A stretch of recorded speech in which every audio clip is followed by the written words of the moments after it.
सबको नमस्कार। अभी आपको हमारी तरफ से प्रेस रिलीज मिला हुआ भारत में वर्तमान स्थिति,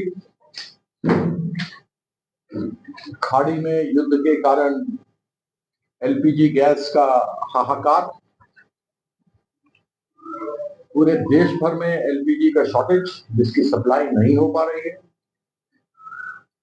पेट्रोल और डीजल जो नरेंद्र मोदी जी 2014 में प्रधानमंत्री बनने से पहले बोले थे कि हम 30 रुपया कर देंगे, आज 100 रुपया पर है, 125 रुपया पर है। वो आगे और टका बढ़ेगा। इसका नीति इतनी गड़बड़ रही केंद्र सरकार की। और सबसे बड़े दुख की बात यह है कि जब से गल्फ में वॉर चल रहा है, लड़ाई चल रही है, तब से एक बार भी प्रधानमंत्री पार्लियामेंट नहीं आए। गैस सिलेंडर पर पार्लियामेंट में बात नहीं हो रही, सरकार चर्चा नहीं चाहती। हमारे भारतीय लोग, इंडियन पीपल 1 करोड़ के लगभग जो वहां फंसे हुए हैं, उनके बारे में बात नहीं हो रहा।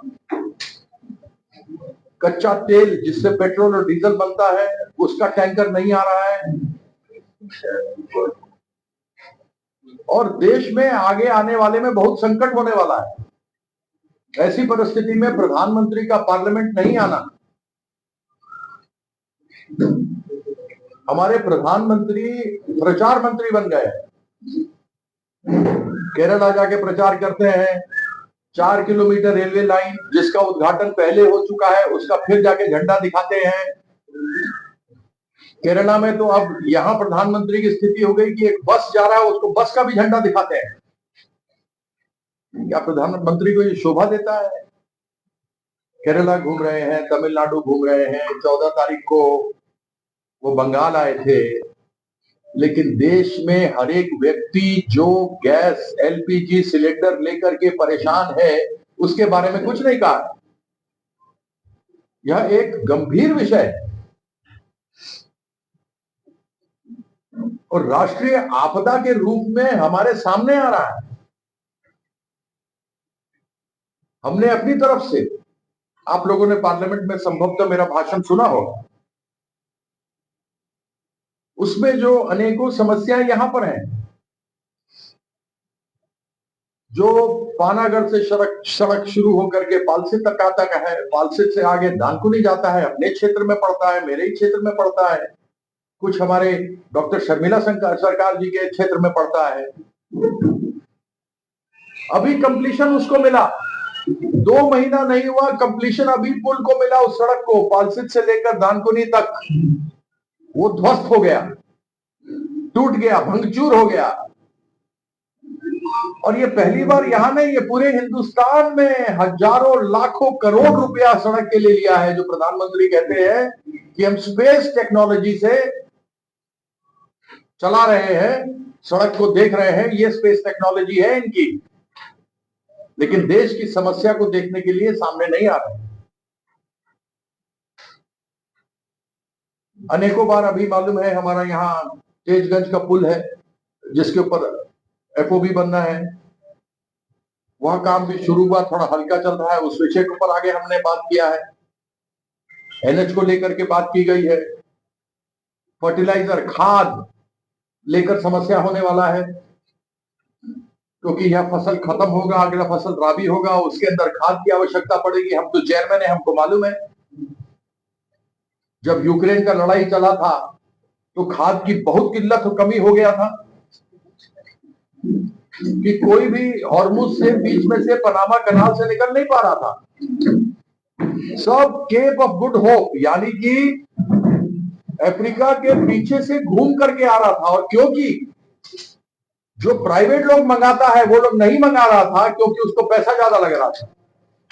क्या सरकार को यहां पर, नरेंद्र मोदी की सरकार को सब्सिडी नहीं देनी चाहिए थी? फर्टिलाइजर को लेकर फिर समस्या होने वाली है। गैस का आपने तकलीफ देखा, फर्टिलाइजर को लेकर समस्या होने वाली है। यह सब राष्ट्रीय संकट है। और हम जो चावल का उत्पादन करते हैं देश भर में दूसरे नंबर पर वर्तमान में होता है। हमारा गोविंद भोग चावल 1 नंबर चावल है, उसको हम लोग बैठे हैं कि जीआई टैग मिलेगा, जैसे बासमती को मिला है। बासमती से बढ़िया चावल है हमारा, 2 नंबर का उत्पादन है पूरे देश भर में। आलू में 1 नंबर पर हम लोग हैं। लेकिन अगर पोटैश, अगर हमको एनकेपीएस नहीं मिलेगा, जिसकी कमी होगी, तो बहुत समस्या आगे आने वाले समय में होने वाला है। लेकिन प्रधानमंत्री जी प्रचार में लगे हैं। हमारे जो जेन्युइन वोटर हैं, जिनको की जो जो वोट देंगे जेन्युइन है, असली है, ऐसे लोग का 60 लाख वोट काट दिया। नाम है कोई उधर उधर, यहां बोलते हैं दत्तो, वहां बोलता है दत्ता, यहां कहते हैं रॉय, वहां कहता है राय। ऐसा मामूली मामूली चक्कर में बाहर से अधिकारी सबको बदल दिया, पूछा भी नहीं राज्य सरकार से। हमारे कम से कम मुख्यमंत्री को तो पूछना, ममता बंदोपाध्याय को पूछना तो चाहिए था। जिसको चाह रहा है उसको हटा दे रहा है। और ये क्या हुआ कि जिस दिन इलेक्शन चुनाव घोषणा डेट का घोषणा हुआ, अनाउंसमेंट हुआ, उसके 4 घंटा के अंदर उसको पता भी लग गया कि कौन क्या गड़बड़ किया। यानी कि यह नरेंद्र मोदी का हाथ है, यह इलेक्शन कमीशन नहीं है जो इंडिपेंडेंट है। यह इलेक्शन कमीशन मोदी के हाथ में एक खिलौना है जिसका उपयोग करना चाहता है। इलेक्शन कमीशन और भारतीय जनता पार्टी जितने चरण में चुनाव कर ले,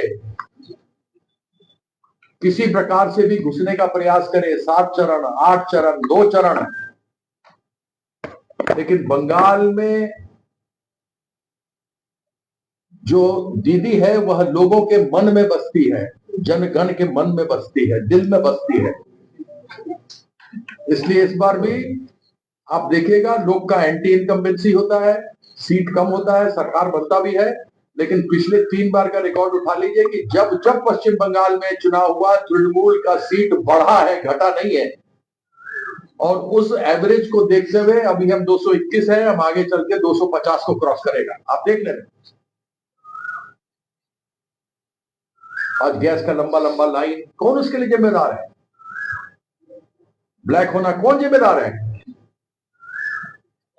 जो डिस्ट्रीब्यूटर है वह भी केंद्र सरकार बनाता है, जो गैस देना है वह भी सेंट्रल गवर्नमेंट देता है, नरेंद्र मोदी का सरकार देता है, और केवल चुनाव में घूमता है, पब्लिक के बीच में नहीं जाता है। तो हमने आपको एक यह पूरा विस्तृत जानकारी दी है, जिसके अंदर फुट ओवर ब्रिज को लेकर के हमने जो प्रश्न पूछा था माननीय मंत्री जी से, बहुत आवश्यक है। बड़े बूढ़े आपने देखा भी होगा जो हमने प्रश्न पूछा था। उसके बाद पुनः हमने माननीय शताब्दी रॉय, हमारी जो मेंबर पार्लियामेंट है, हमारी डिप्टी लीडर है, उनसे भी हमने कहा था कि आप कृपया विषय उठाइए। तो उन्होंने हमारा भी पानागढ़ का उधर का विषय उठाया था, यहाँ का फुट ओवर ब्रिज का भी विषय उठाया था। अभी अगर आप परसों का भाषण देखेंगे पार्लियामेंट में तो आपको पता लगेगा। उसमें बड़ा बूढ़ा, बच्चा, महिला, प्रेग्नेंट महिला, दिव्यांग लोग यानी हैंडीकैप लोग, सब लोग जाते हैं। एक्सीडेंट होता है, स्टेशन पर एस्केलेटर नहीं चलता है, भगदड़ मच जाएगा, लोग मर जाएगा। ये एक्सीडेंट हो चुका है, आप लोग सब जानते हैं, कोई हम नया बात आपको नहीं बता रहे। इन सब विषयों पर बार बार जो अपने क्षेत्र के समस्या है उस क्षेत्र को हम उठाते रहे हैं, और इसके अंदर आपको सभी हेड में मिलेगा। जो हमारा पैसा 2 लाख करोड़ रोक के रखा है, क्यों रोका है भाई? 21 जगह पर 21, 20+1, 21 जगह पर एनडीए का सरकार है, जिसमें 16 जगह पर बीजेपी का सरकार है, 5 जगह पर एनडीए का सरकार है। अभी गुजरात में सीएजी ने बोला कि 71 करोड़ का घोटाला हुआ मनरेगा में। ये मैं बोल रहा हूं, मुझसे कोई पूछेगा उसका जवाब देने के लिए तैयार है। 71 करोड़ का घोटाला गुजरात में हुआ मनरेगा का, जिसका नाम जी राम जी लोगों ने बदल दिया है। जो कि हमारे माननीय नेत्री ने उसका नाम महात्मा श्री किया, श्रम श्री से। ऐसा 71 लाख करोड़, 71 करोड़ का घोटाला हुआ, उसको फंड मिल रहा है। लेकिन हमको 4 साल से, पश्चिम बंगाल की सरकार को 4 साल से 52,000 करोड़, 52,000 करोड़ सेंट्रल गवर्नमेंट नहीं दिया। लेकिन हमारी सरकार, ममता बंदोपाध्याय की सरकार ने दिया कि लोग को भूखा नहीं मरने दें। उसी प्रकार से आपको मालूम है कि मनरेगा का रहा, बंगलारबाड़ी में 20,000 करोड़ देना था सेंट्रल गवर्नमेंट को, हमारी सरकार ने 38,400 करोड़ से दिया। सब जो समग्र शिक्षा है उसमें 19,000 करोड़ देना है। मोदी जी बोलते हैं विकसित भारत, विकसित भारत, विकसित भारत। पहले विकसित भारत 2020 में होने वाला था, फिर विकसित भारत 2022 में होने वाला था, फिर विकसित भारत 2035 में हो गया। अब पता नहीं हम जिंदा रहेगा या नहीं रहेगा। विकसित भारत जो है वह 2047 में हो गया। कौन जिंदा रहेगा, कौन नहीं रहेगा, हमारे अपना बारे में तो नहीं मालूम, बाकी लोग का नहीं पता। अपना मालूम है, बाकी का किसी का नहीं पता है। आप कोई चीज डिले भी करते हो तो आप उसका टाइमलाइन देते हो। आप लोग का भी टाइमलाइन होता है कि साहब हमारा आज यहाँ पे प्रेस कॉन्फ्रेंस है, 1 बजे यहाँ है, 2 बजे वहां है, 3 बजे वहां है। आपका भी टाइमलाइन होता है। लेकिन इस सरकार का टाइमलाइन नहीं है भाइयों बहनों। इसके अलावा और कुछ नहीं, केवल एक चीज कॉमन मिलेगा, वो है भाइयों बहनों। इसके अलावा कुछ नहीं आपको मिलेगा। तो इसके अंदर हमने पूरा दिया है, इसको पूरा हम आपको पढ़ने वाले नहीं है। हमने बांग्ला में भी दिया है, हिंदी में भी दिया है, इंग्लिश में भी दिया है। जिसको जो चाहिए वो मिल गया होगा, यदि नहीं मिला होगा तो कृपया आप उसको ले लेंगे। हमारी तरफ से विस्तृत इसमें हमने जानकारी दी है कि किस प्रकार से सेंट्रल गवर्नमेंट ने हमारा 2 लाख करोड़ रुपया नहीं दिया है, किस प्रकार से एलपीजी गैस की कठिनाई हमारे देश के अंदर बुरी तरीके से चढ़ी हुई है। इसके लिए अगर जिम्मेवार है तो नरेंद्र मोदी है और नरेंद्र मोदी की पूरी सरकार है। इस पर टोटल आपको सारी चीज मिल जाएंगी। ये 5 पन्ने का है जिसमें सब कुछ लिखा हुआ है। इसमें विशेष रूप से जो हमारा कंक्लूजन है वो है, जो सुनिए सुनिए सुनिए इसमें जो मुख्य रूप से बिंदु है जो आपके लिए वो पॉइंट हो जाएगा कि किस प्रकार से एक गरीब आदमी के लिए, एक आम आदमी के लिए, एक जो साधारण जीता है जीवन, उसके लिए महंगाई कितना बढ़ रहा है, इतनी महंगाई बढ़ रही है।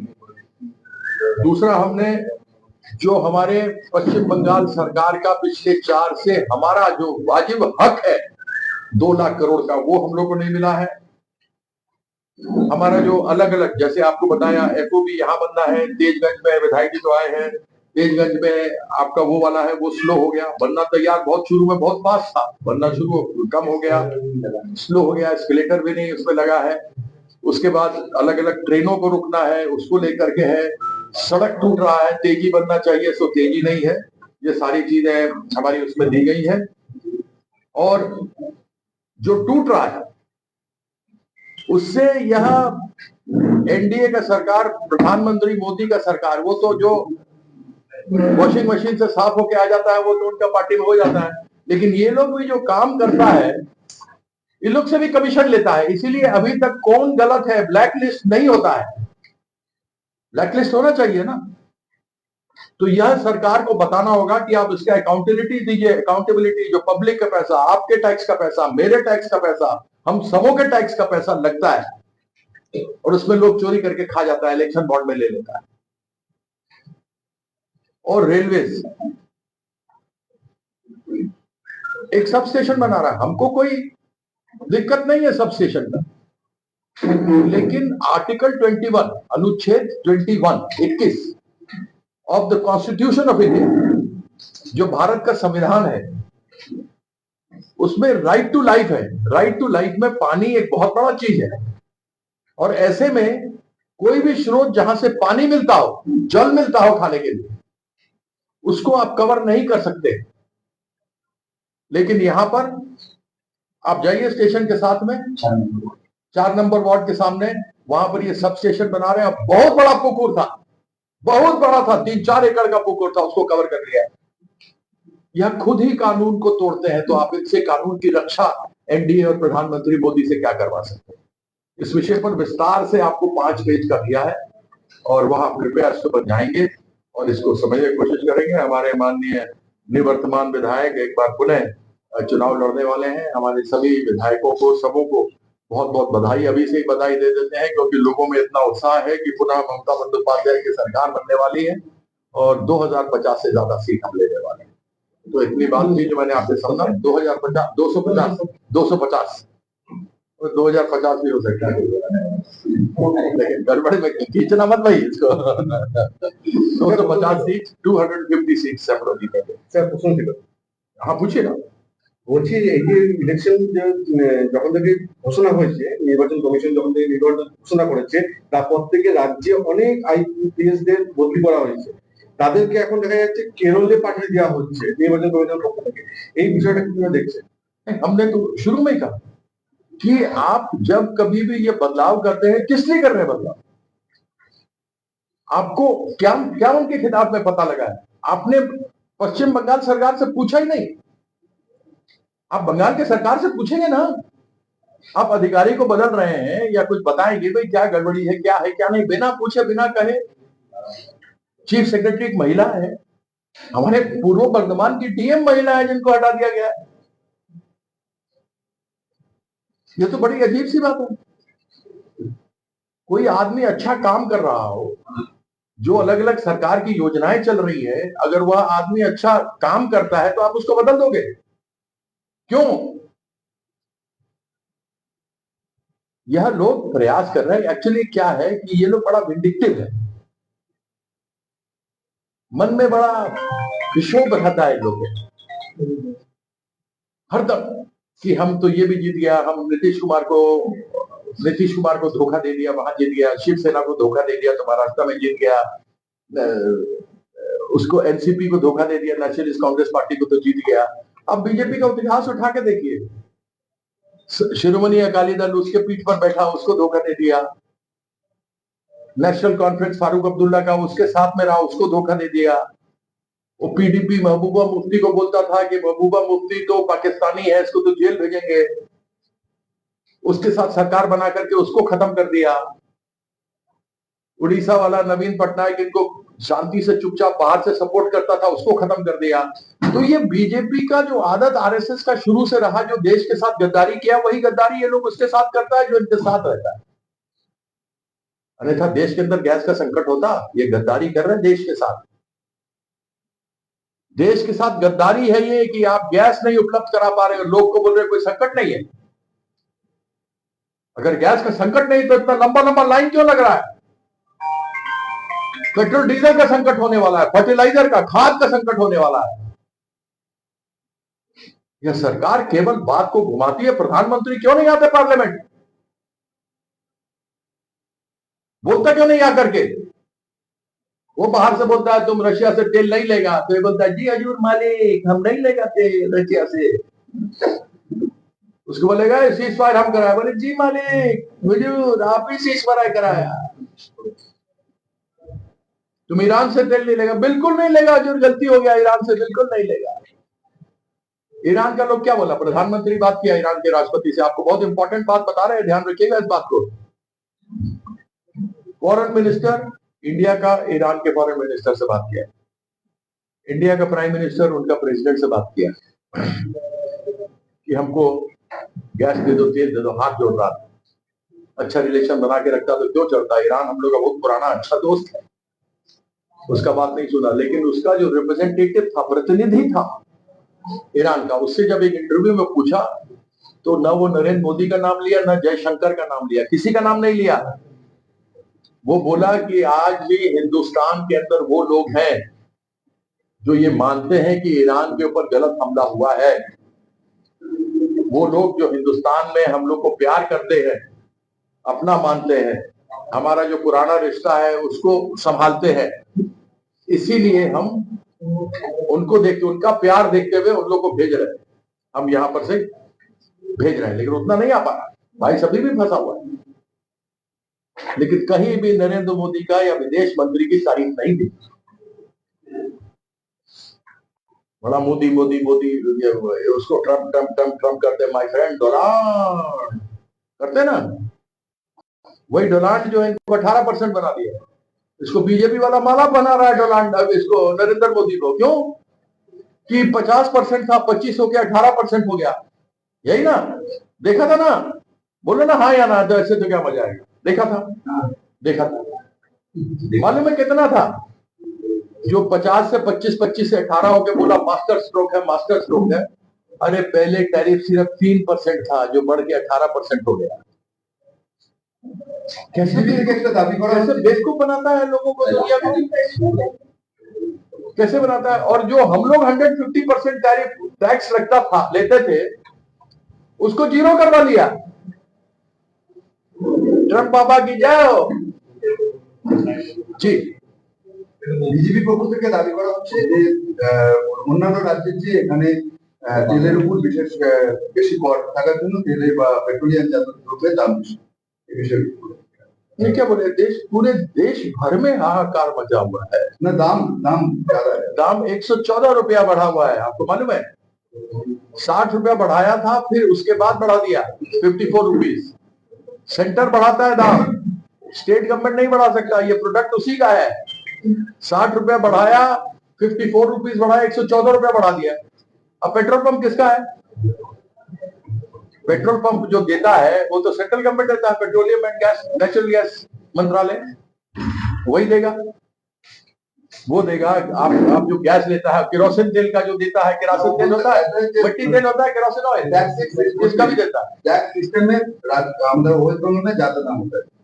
अरे अब आप बीजेपी का बात मानता है, ऐसा झूठा पार्टी है, 2 करोड़ नौकरी हर साल देने वाला था, दिया 15-15 लाख रुपया आया, वो तो 15 टका नहीं आया,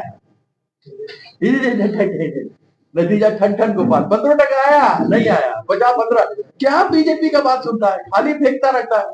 100 स्मार्ट सिटी बनाएगा, भाइयों बहनों 100 स्मार्ट सिटी बनेगा, 14,000 रुपया खर्चा करके 100 स्मार्ट सिटी खत्म, काला धन आने वाला था खत्म, बुलेट ट्रेन बनाने वाला था। अरे यार, लोग को तुम सुरक्षा बना दो, कवच लगा दो, कुछ तो कर दो, लोग को सुरक्षा हो जाएगा। तुम बुलेट ट्रेन 1 लाख करोड़ का था, 2 लाख करोड़ हो गया, वो भी कब बनेगा? जो 2022 बनना था कब बनेगा? 2047। अब मोदी जी का हमको समझ, बोलता है हम जब छोटा था तो मेट्रो स्टेशन देखने, कलकत्ता में ही मेट्रो था, तो हम कलकत्ता मेट्रो देखने आता था जब हम बच्चा था। मोदी जी का जन्म कब हुआ? 1950। मेट्रो बन के तैयार कब हुआ? 1984।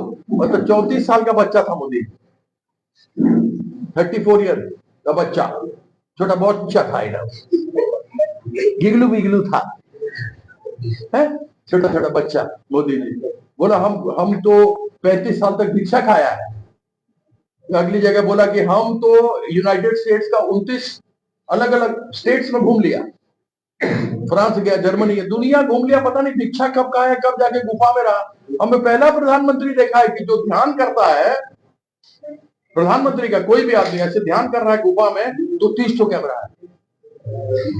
अरे आदमी ध्यान करता है तो चुपचाप एकांत में करता है ना, अकेला में करेगा, चुपचाप ध्यान करेगा, तो उसको कैमरा यहाँ से आ रहा है, यहाँ से आ रहा है, इधर से कैमरा फोटो लो, इधर से कैमरा फोटो लो, उधर से कैमरा फोटो लो। यही मोदी जी है। Thank you. বলছি যে আপনি তো বলেছিলেন বর্ধমানে পা রেখে 3 মাসের মধ্যে বাংলা শিখে বাংলায় করবেন। আরে আমি বাংলা বলছি, আমি তাড়াতাড়ি বলছি না, আস্তে আস্তে বলছি, উত্তরটি করছি আমি। বাংলাটা এখনো বলতে পারলেন না তো? আমি তো বলতে পারছি। বলছি যে আপনি বলবো আমি খুব বলবো। আপনার এখনো পর্যন্ত হয়ে গেল। আজাদ জি, আজাদ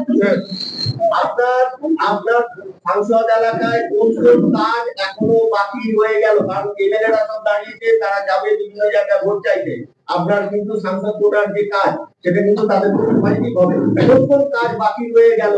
কিছু করা গেল না? एक जो मेन काज आपका था, जो हम लोग लाइट लगाया था सड़क पर, वो मेन एक हम लोग काम दिया था, वो टोटल कंप्लीट है वो काम। इसी रोड का काज कंप्लीट है?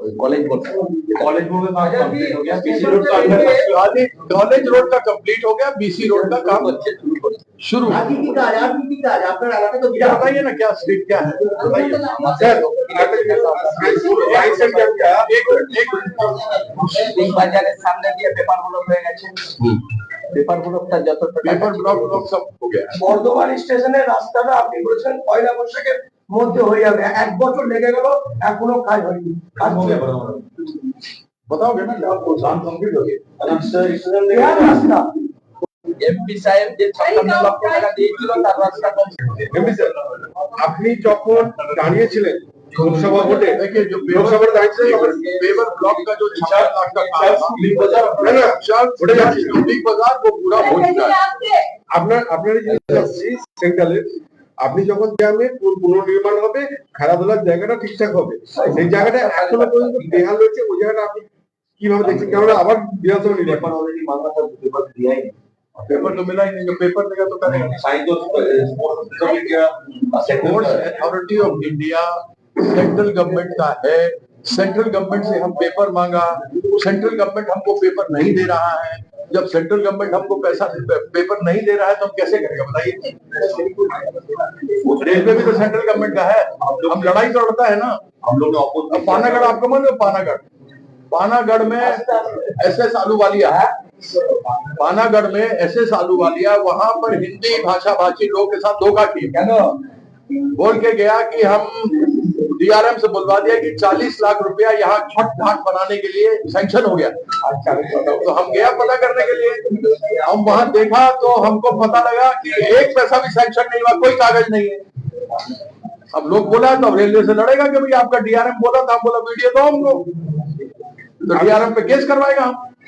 तो जो चीज अगर हमको स्पोर्ट्स अथॉरिटी कागज नहीं देगा तो हम कैसे काम करेगा। रेलवे वाले से लड़ ही सकता है ना। सब लोग जाता देखो कितना लोग को उड़ाने के लिए वार्ड नंबर 4 पे उड़ाने के लिए आया था, 6 में आया था कि सबको उखाड़ेगा। तो बोला जब तक जगह नहीं देगा तब तक उखाड़ने नहीं देगा। उखाड़ा कोई गया, कोई भंगचूर हुआ, नहीं होने देगा। दलित ब्रिज हमारा देखिए आप कितना फास्ट है। आप लोगों को मालूम है दलित ब्रिज पे लगा था हम काम पर, दलित ब्रिज कितना भेदिया का हमारा भेदिया कंप्लीट हो गया, दलित ब्रिज के ऊपर काम हो रहा है। ये सब हो रहा है, कर रहे हैं। जहां जहां हमारा है वो काम होगा, तो जहां होगा तो वहां लड़ेंगे। भाषा पुल है, भाषा पुल के अंदर प्रॉब्लम था, किसान लोग सड़क से उधर कैसे जाएगा, अंडर पास उसको बनाना है, वो बनवाया। और हॉस्पिटल था पूछा वाला है, सब है। अब कोई दूसरा पूछेगा, आप ही पूछेंगे सब। बोल रहे हैं कि ये जो नया टेक्नोलॉजी आया नाले से गैस बनाने का प्रयास किया आपने? अरे भाई नरेंद्र मोदी जी जब तक वो टेक्नोलॉजी गटर गैस का नहीं लाएंगे हम कैसे करेंगे। सिर्फ मोदी मोदी मोदी पार्लियामेंट में करता है, मोदी जी गटर से गैस निकाले। अब हमको एक चीज बताओ, आपके पास भी बना रहा था ना। हाँ वही तो, अब गैस का सिलेंडर है ना, गैस का एलपीजी सिलेंडर होता है ना, उसका ऐसे करके ऑन कर दो बाहर है और जलेगा। तो गटर गैस कैसे बनेगा, तो मोदी बताएगा ना। जब सिलेंडर ऑन कर दोगे जिसमें गैस भरा हुआ है वो तुम ऐसे जलाएगा, नहीं जलेगा, बाहर ले जाएगा तो ओपन में। तो नाला से कैसे गटर गैस बनेंगे, तो मोदी जी का टेक्नोलॉजी दिमाग का है ना, सोच सकता है। जैसे स्पेस टेक्नोलॉजी स्पेस टेक्नोलॉजी से सड़क बनाता है। जैसे बोला कि जब हवाई जहाज जब बादल होता है बारिश होता है तो रडार काम नहीं करता है। अब ये मोदी जी का टेक्नोलॉजी है ना, मोदी का टेक्नोलॉजी कौन रोक सकता है। एक अश्विनी वैष्णव का टेक्नोलॉजी था, ये भी सुन लीजिए। अश्विनी वैष्णव बोला, सुनो सुनो सुनो सुनो, अश्विनी वैष्णव बोला जो रेलवे मंत्री है, एक मीटिंग में प्रधानमंत्री भी वहां बैठे थे। भाइयों बहनों, जब रेल चलती है तो ऊपर लाइन से इंजन में बिजली आता है, और जब ट्रेन खड़ा हो जाता है तो इंजन में से वापस लाइन में बिजली जाता है। मतलब दिमाग है ये, मतलब खड़ा ट्रेन से बिजली वापस लाइन में जा रहा है, इलेक्ट्रिसिटी। अब ये टेक्नोलॉजी सब, ये एक से एक महान यशस्वी लोग हैं यहाँ पर भारतीय जनता पार्टी में। हम क्या करेंगे। झांगर के क्षेत्र है, वहाँ पर देखा गया कि चुनाव घोषणा के बाद अभी बम ब्लास्ट हुआ है, एक मौत हो गई। इसमें तो सब बीजेपी का हाथ है, वही लोग सब कुछ कराता है, वही लोग। आप ये देख लीजिए, जब बीजेपी नहीं था कहीं होता था कुछ, जब से ये आ गया है तब से ये सब मामला शुरू हो गया, और कुछ नहीं कहा जा सकता। बीजेपी दंगा करवाता है, बीजेपी बॉम्ब ब्लास्ट कराता है, बीजेपी गुंडा सब दूसरे राज्य से बाहर से लेकर के आता है। बीजेपी का काम यही शुरू से रहा है, देश के खिलाफ में, आजादी के खिलाफ में ये लोग आरएसएस और बीजेपी लौटा रहा है, हिंदू महासभा लौटा रहा है और दूसरी बाहर से बिहार से गाड़ी है भाई, हाँ, बिहार से गाड़ी आए बिहार सब ला रहा है। भाई तुम यहाँ का चुनाव यहाँ लड़ो ना। सब बिहार रजिस्ट्रेशन। हाँ, फिर एक मांग है कि बहुत सारा ट्रेन है जो यहाँ पे रुकता नहीं है, अभी तो वंदे भारत हो गया, सर फुट ब्रिज के लिए बार बार पार्लियामेंट में आप प्रोवाइड कर रहे हैं, प्रोडक्ट कर रहे हैं, लेकिन फीडबैक कुछ नहीं आ रहा। किस चीज का फुट ब्रिज के लिए बार बार आप पार्लियामेंट में देखना बुक कर रहे हैं। अब आप सोच सकते हैं कैसा लोग है। वही तो आपको बोल रहे, देख लीजिए कैसा लोग है। पैसा रोका है 4 साल से 2 लाख करोड़, इसके लिए आंदोलन एक छोटा सा वो नहीं चला, बना है। और नहीं बनाएगा तो हम तोड़ देगा जाके, आधा लेके क्या करेगा, तोड़ देगा जाके, फिर देखता है क्या करता है ये मंत्री। नरेंद्र मोदी कौन है, बेकार का ऐसे बैठ गया, अनपढ़ आदमी है, बन आ गया। भारतीय जनता पार्टी सर एक प्रवर्तन चैलेंज कैंडिडेट नहीं दे पाया अभी तक, तो उसके वो